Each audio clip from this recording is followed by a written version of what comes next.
Lula decidiu cumprir finalmente o que prometeu durante a campanha eleitoral e abriu as torneiras dos recursos da Lei Rouanet para os artistas brasileiros. Na verdade, abriu as cachoeiras, as cataratas de dinheiro, porque nos primeiros 2 anos de mandato de Lula foram autorizados mais de 34 bilhões de reais para o financiamento de obras audiovisuais, peças de teatro, televisão e, em geral, obras artísticas. Nunca antes na história do Brasil tinha se autorizado tanto dinheiro público para a classe artística. Se pegarmos a soma dos primeiros 2 anos de mandato de Lula, como a gente vê nesse gráfico aqui, é superior a todos os anos dos governos Bolsonaro e Temer juntos. Ou seja, em 2 anos fez mais do que em 6. Mas o que indigna ainda mais não é o desperdício de recursos públicos, muitas vezes utilizados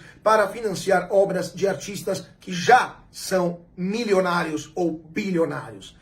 O que é mais irritante é que esses artistas, que durante os governos Temer e Bolsonaro não perdiam ocasião para criticar a atuação dos então presidentes da República, postando vídeos nas redes sociais, indignados com as queimadas na Amazônia ou com a pandemia de Covid-19, hoje estão em um fragoroso silêncio.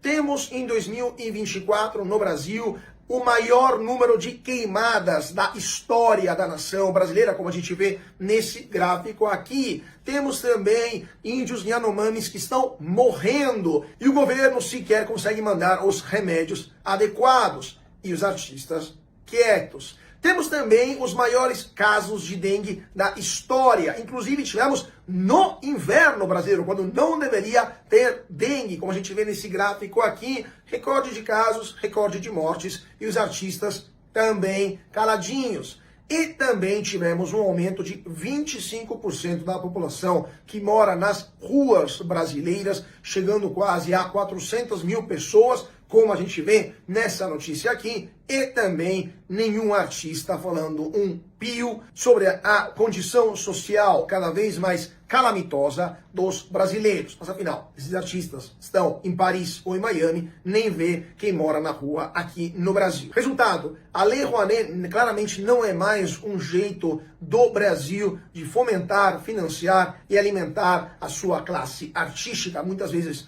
para ganhar competições internacionais. Simplesmente se tornou uma forma nem tão mais barata do governo federal comprar o consenso de uma classe artística que não teve a mínima vergonha de aparecer em vídeos da campanha eleitoral do governo Lula e que hoje aparece na frente do Ministério da Fazenda com o pires na mão exigindo o pagamento pelo serviço prestado. Informação bônus. Tá vendo essa senhora aqui super empolgada, um pouco agitada demais na propaganda eleitoral do Lula? Pois é, essa é a atriz e apresentadora Cissa Guimarães, que não perdeu ocasião para fazer campanha para o então candidato do PT. Resultado, uma das primeiras medidas do novo governo foi contratá-la na estatal TV Brasil, que ninguém assiste e é traço no Ibope, para apresentar um talk show chamado Sem Censura. Perderam até vergonha na cara, né, de falar certas coisas.